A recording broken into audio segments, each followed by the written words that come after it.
Rajim. Bismillahirrahmanirrahim. Bismillahi tawakkaltu ala Allah.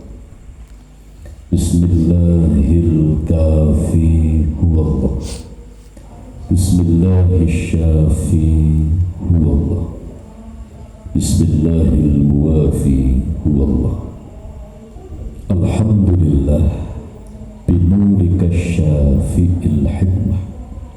Asyhadu an la ilaha illallah wahdahu la syarika lah, al-malikul haqqul mubin. Wa asyhadu anna Muhammadan abduhu wa rasuluhu la nabiyya ba'dah, shadiqul wa'dil amin. Allahumma salli wa sallim ala sayyidina Muhammadin Yasin Toha bi kudratika Muhammadin bisurika ya Allah, bi mu'jizatika ya Allah, bi rahmatika ya arhamar rahim.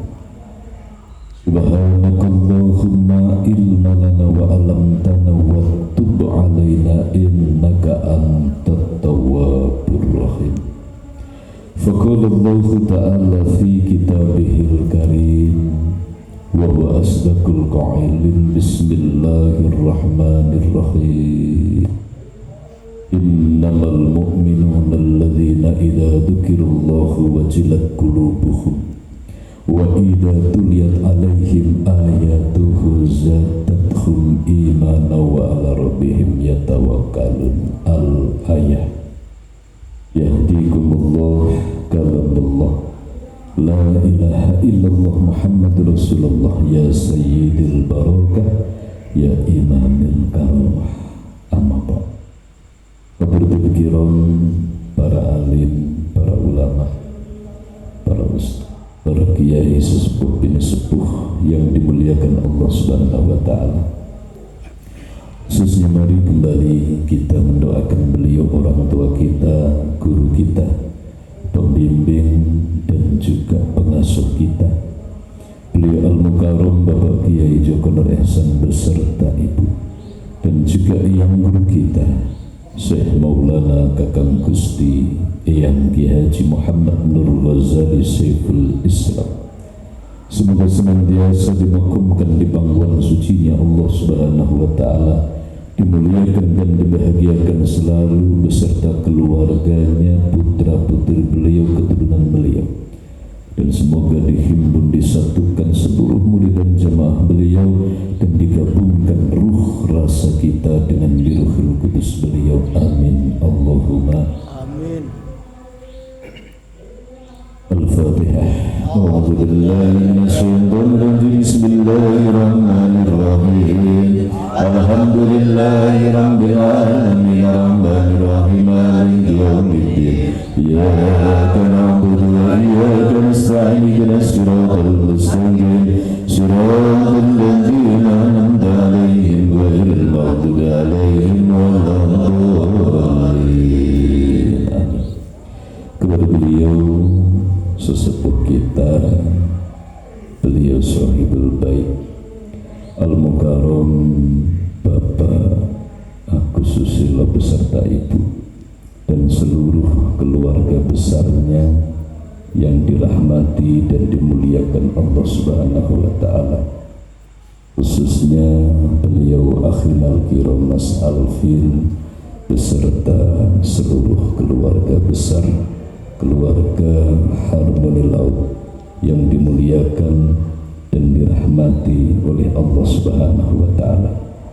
Semoga senantiasa di dalam rengkuhan kasih sayang Allah Subhanahu wa taala, dijaga kesehatan zahir batinnya, dijaga rumah tangganya, keluarganya, putra-putrinya, iman takwanya, dijaga seluruh ikhtiar usaha, diberkahi, dirahmati Allah Subhanahu wa taala sebagai bekal modal di dalam menggapai ridho Allah. Amin Allahumma amin.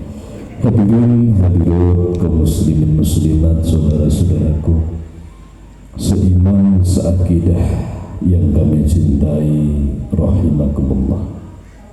Pertama dan tentunya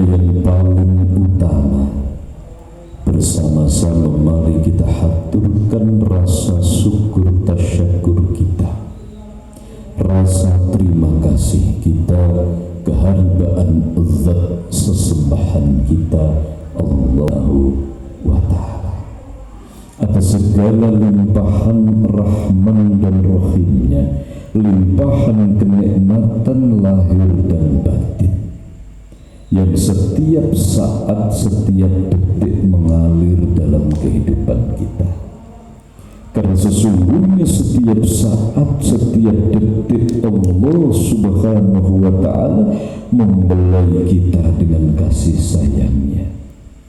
Setiap saat dan detik dicurahkan nikmat-nikmatnya, maka sudah selayaknya dan sepantasnya setiap saat dan detik pula kita berjuang untuk mensyukurinya.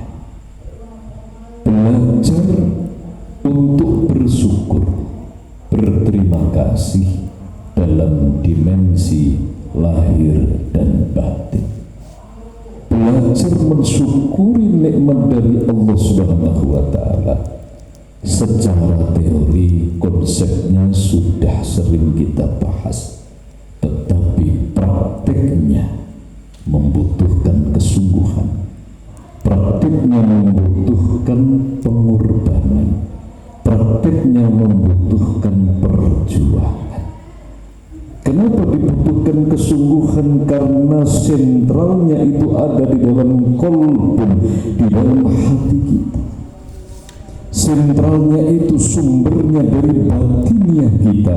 Sedangkan batin ini tatkala kita tidak menjaga, tatkala kita tidak mengawasi, tatkala kita tidak betul-betul berlatih berserah diri setiap saat dan detik, maka seringkali lepas yang dinamakan syukur kepada Allah Subhanahu wa ta'ala. Saudara-saudaraku yang dimuliakan Allah, maka dari bangun tidur sampai tidur lagi dikontrol. Bagaimana hati rasa ini betul-betul inni wajahtu wajhiya lilladzi fatarus samawati wal ardh.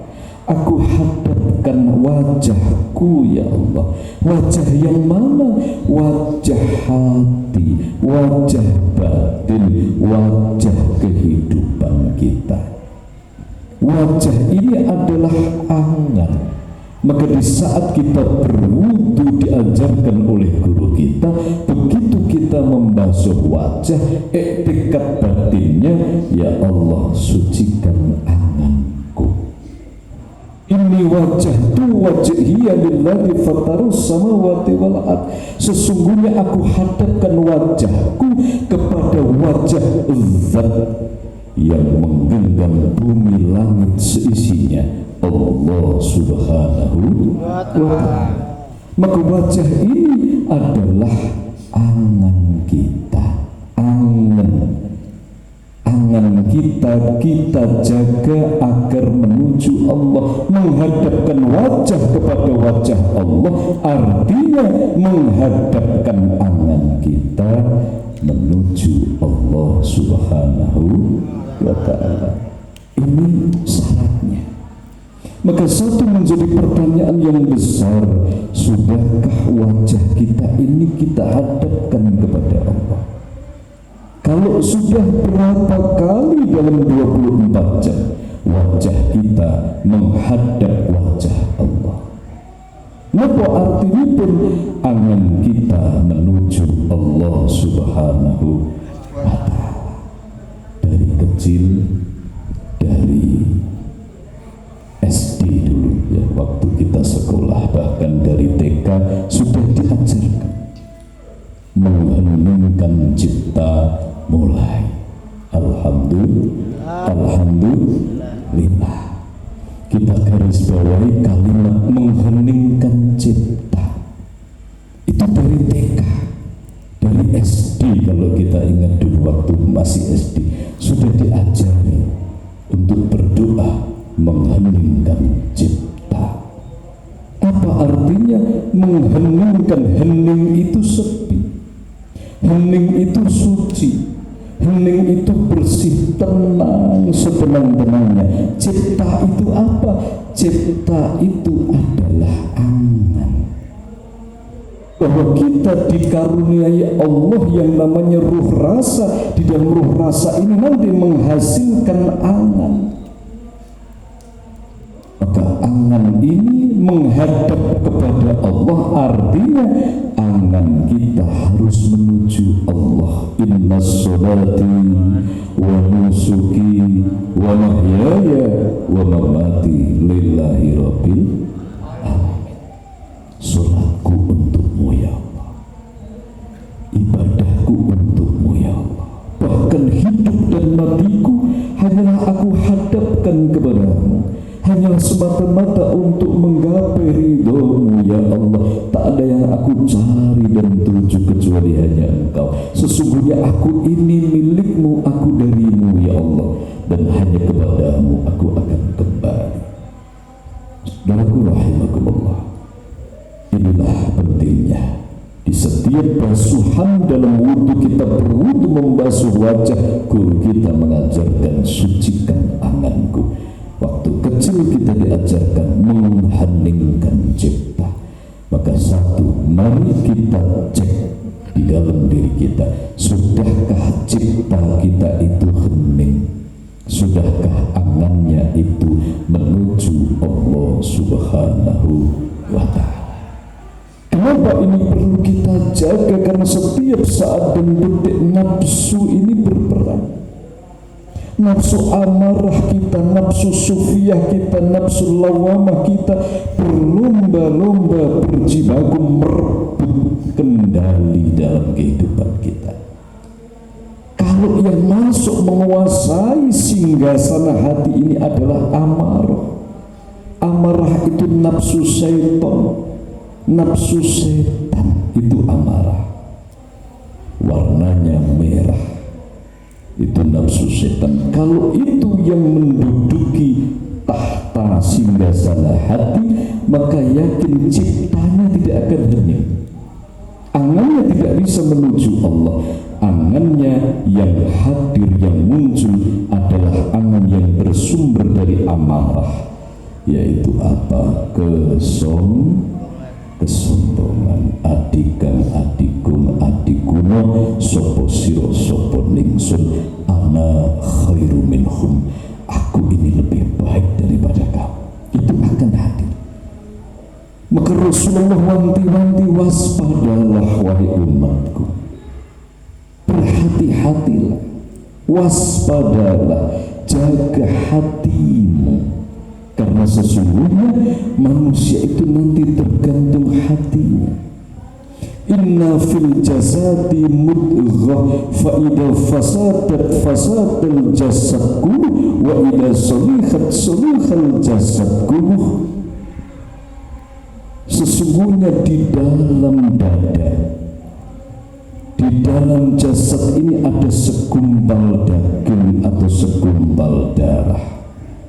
Maka tatkala segumpal daging atau darah ini buruk, maka fasadat jasadku, seluruh jasad, seluruh perilaku, seluruh kelakuannya akan menjadi buruk.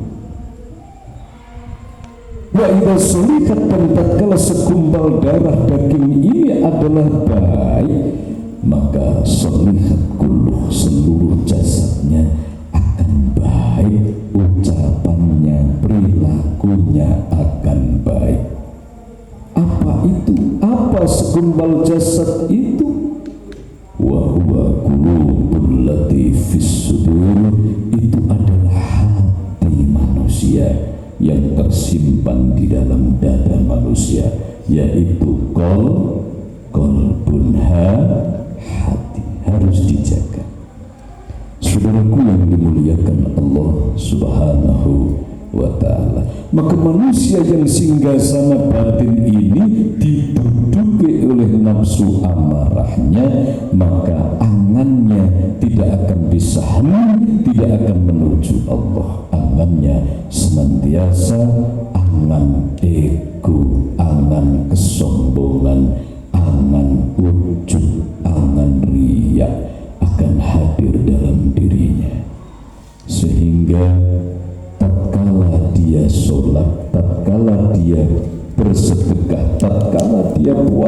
menjalankan amalan-amalan lainnya, sesungguhnya yang dicari bukan ridho Allah, tetapi yang dicari adalah nafsunya sendiri. Yang disembah bukan lagi Allah, yang disembah dirinya sendiri. Ini nafsu yang paling berat, yang sering kali manusia hancur, jatuh di dalam mencari ridho Allah, tumbang, na'udzubillah min dzalik. Ini nafsu yang paling kuat, yaitu amarah.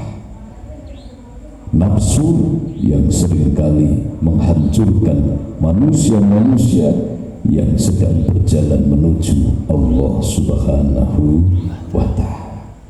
Saudaraku rahimakumullah, maka tatkala yang menduduki dalam hati manusia itu adalah nafsu sufiyah, nafsu jin, warnanya kuning, maka angannya tidak akan bisa mengheningkan cipta. Angannya tidak bisa menuju Allah, ciptanya tidak bisa hening. Maka yang cipta yang ada di dalam dohir dan batinnya tidak menuju Allah. Nafsu sufiyah, nafsu jin, yaitu hubbud dunya, nafsu yang betul-betul menjadikan manusia itu tamak, ingin menguasai, memiliki dunia seisinya, tidak peduli bagaimana caranya, halal haram diterjang, na'udzubillah min dzalik.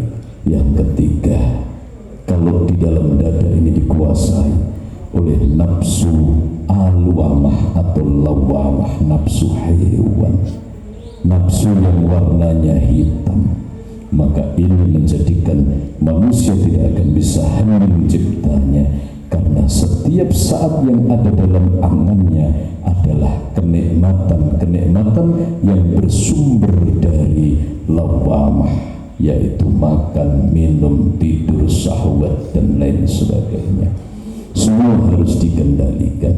Dan nafsu yang keempat adalah nafsul mutmainah, nafsu yang baik, ketenangan, yaitu nafsul malaikat, nafsu yang dimiliki oleh malaikat, bihaqi yang sebenarnya bukan nafsu, tetapi itulah cahaya tatmainul qulub. Hadirin saudaraku yang dimuliakan Allah Subhanahu wa Ta'ala, maka kembali kepada mengheningkan cipta.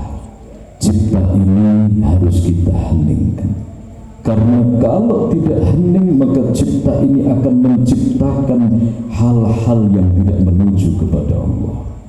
Di saat manusia tidak mampu menjaga ketenangan hatinya, kejernihan jiwanya, maka angan atau cipta tadi akan geladrah.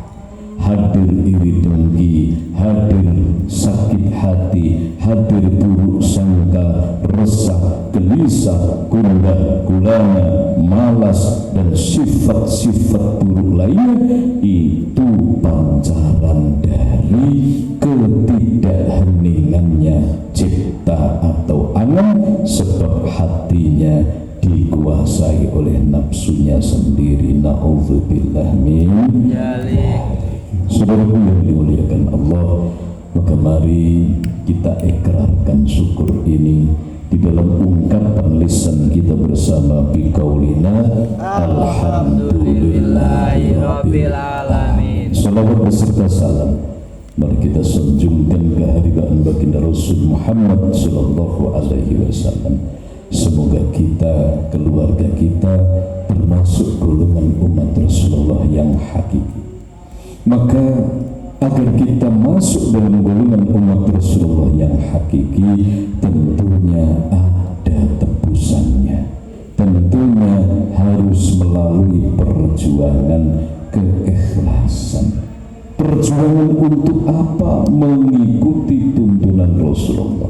Keikhlasan untuk apa? Meninggalkan segala jejak-jejak nafsu yang tidak menuju kepada Allah Subhanahu wa Ta'ala.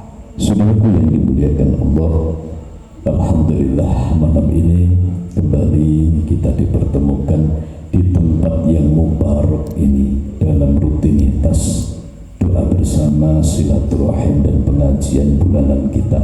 Semoga betul-betul membawa kemanfaatan yang besar demi iman dan takwa kita kepada Allah Subhanahu wa Ta'ala. Amin Allahumma amin. Saudaraku rahimakumullah, sekali lagi mari kita fokus untuk menjaga angan ini agar menuju kepada Allah Subhanahu wa Ta'ala.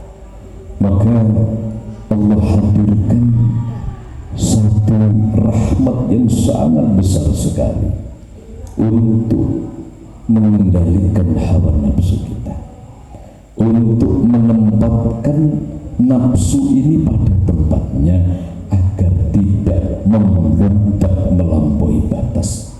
Ada kendalinya. Apa kendalinya? Inna sholata tanha anil fahsya'i wal munkar. Dengan sholat nafsu akan terkendali. Dengan sholat mampu mencegah kekejian dan kemungkaran. Faksa, kerusakan, kekejian, kemungkaran itu adalah pokal dari hawa nafsu. Saudaraku yang dimuliakan Allah Subhanahu wa Ta'ala, maka di dalam sholat itu ada beberapa rukun-rukun sholat, gerakan-gerakan di dalam sholat yang sudah ditentukan. Beliau guru kita dan yang guru kita mengajarkan bahwa sholat dengan berdiri. Sholat itu dengan mengawali dengan berdiri kalau mampu. Takbiratul ikram dengan berdiri. Maka sesungguhnya berdirinya kita waktu sholat itu adalah hikmahnya untuk mengendalikan nafsu amarah kita. Bahwa amarah itu adalah nafsu syaitaniyah, nafsu yang bersumber dari api. Bahwa amarah itu untuk mengendalikan api, nafsu api di dalam diri kita. Warnanya merah membara. Dengan kita sholat berdiri, maka api ini dikendalikan agar tidak membakar depan, belakang, kanan, dan kiri. Ada nafsu amarah tapi terkendali, terkondisikan sehingga tidak merusak. Saudaraku yang dimuliakan Allah, gerakan sholat yang kedua adalah ruku.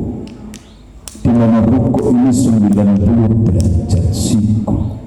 Ini adalah hikmahnya untuk mengendalikan nafsu sufiyah, nafsu jin, yaitu yang bersumber dari angin. Dengan ruku ini sebetulnya mengendalikan nafsu yang bersumber dari angin, yaitu nafsu sufiyah, nafsu ketomakan duniawi, nafsu ingin menguasai bumi, menguasai seluruhnya, sehingga dengan ruku sesungguhnya nafsu ini ditata agar sufiyah tidak menghancurkan kehidupan kita. Maka dengan ruku untuk mengendalikan nafsu sufiyah, yaitu angin. Kemudian gerakan yang berikutnya adalah gerakan sujud. Bahwa dengan sujud ini kita diberikan rahmat dan berkah dari Allah. Orang yang ahli sujud maka akan terkendali nafsu lawamahnya. Apa nafsu binatang yang bersumber dari tanah, warnanya hitam. Dengan ruku maka diajak nafsu lawamah, nafsu hayawan diajak tunduk dalam aturan Allah. Orang yang sering sujud maka nafsu lawamahnya akan terkendali. Orang yang sering sujud, nafsu binatangnya, nafsu hewannya akan terkendali. Dan yang terakhir adalah duduk. Ini nafsul mutmainnah, nafsul malaikat, nafsu ketenangan hati. Dengan duduk ini berarti apa? Daimal muqaddim, dengan daim wukuful qalbi. Dengan duduk ini berarti apa? Agar ketenangan hati ini tidak lepas, maka duduk dengan tenang, duduk dengan betul-betul wukuful qalbi, maka ketenangan hati ini akan hadir kalau kita sering duduk dalam sholat. Duduknya kita dalam sholat untuk memakomkan ketenangan hati. Duduknya kita dalam sholat untuk mendudukkan, untuk memancarkan, memasukkan cahaya qalbun salim. Maka ada 4 gerakan dalam sholat: berdiri mengendalikan nafsu amarah, rukuk mengendalikan nafsu sufiyah, sujud mengendalikan nafsu alwamah, dan duduk tahiyat mengendalikan untuk memakomkan nafsu mutmainnah. Inilah dalam penciptaan kita manusia ada 4 anasir yang terkandung dalam diri kita, yaitu api, angin, tanah, dan juga air. Ada api, ada angin, ada tanah, ada air. Api itu amarah, angin itu sufiyah, tanah itu lawamah, air adalah mutmainnah. Ada syaitan, ada jin, ada hayawan, dan ada malaikat. Itu ada dalam diri kita, dalam penciptaan kita.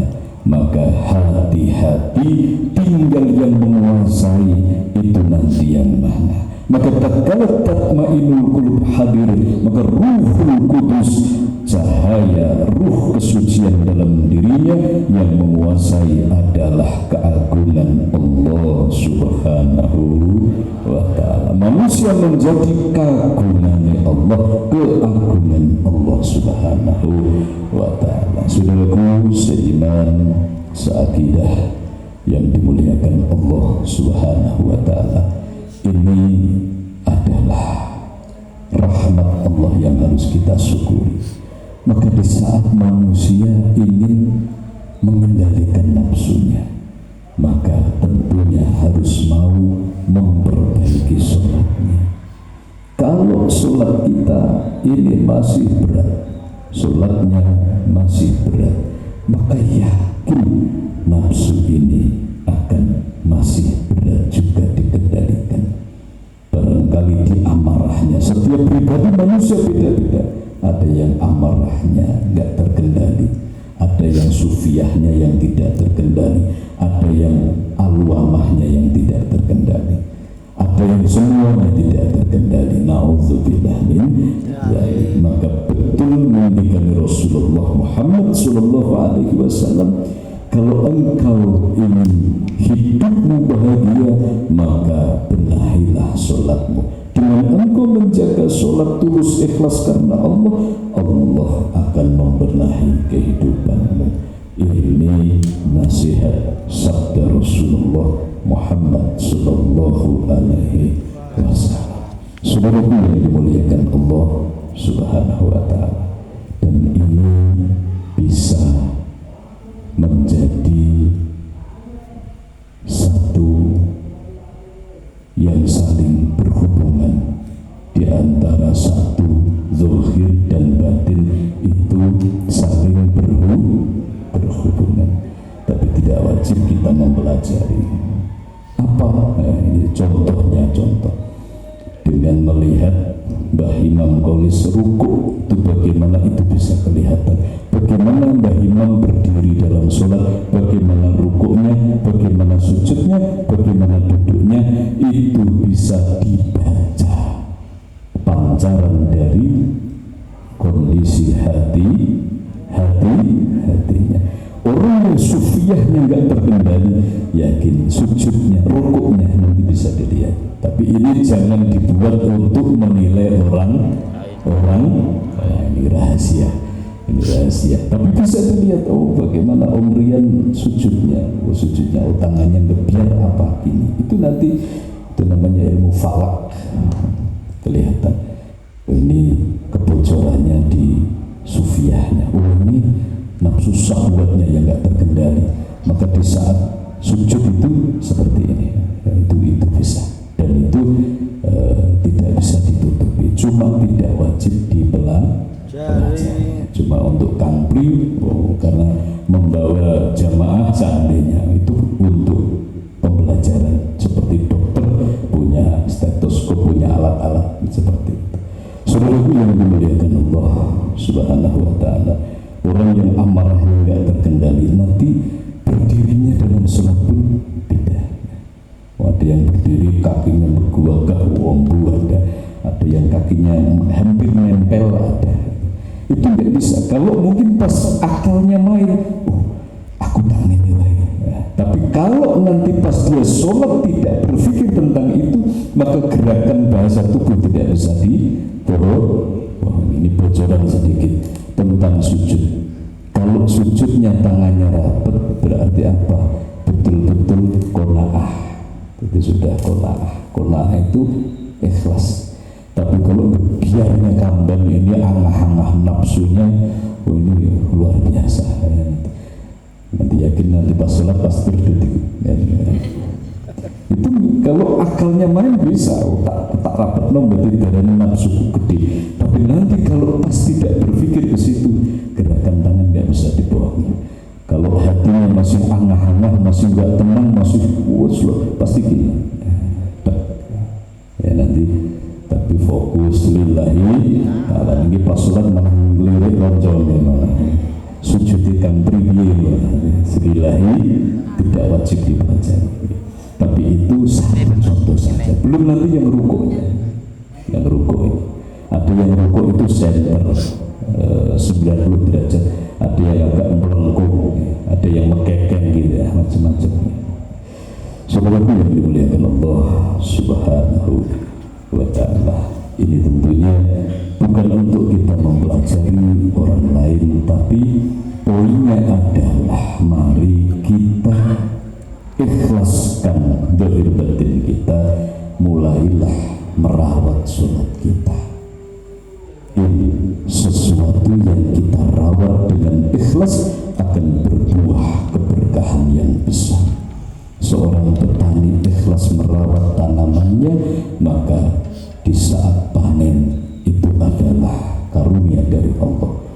Dan yang akan kita rawat ini bukan urusan main-main, bukan tentang pertanian, bukan merawat usaha, bukan merawat perusahaan, bukan merawat tentang pertanian, tentang tanaman, tapi yang kita rawat adalah sholat, di mana sholat ini adalah hubungan kita dengan Allah Subhanahu wa Ta'ala. Yakin betul sholatnya terawat, ikhlas karena Allah, maka kehidupannya pun akan ditata oleh Allah Subhanahu wa Ta'ala. Semoga kita, keluarga kita dimasukkan dalam golongan hamba-hamba Allah yang betul-betul ikhlas di dalam sholat, di dalam menghambakan diri kepada Allah. Amin. Allahumma amin. Al-Fatihah.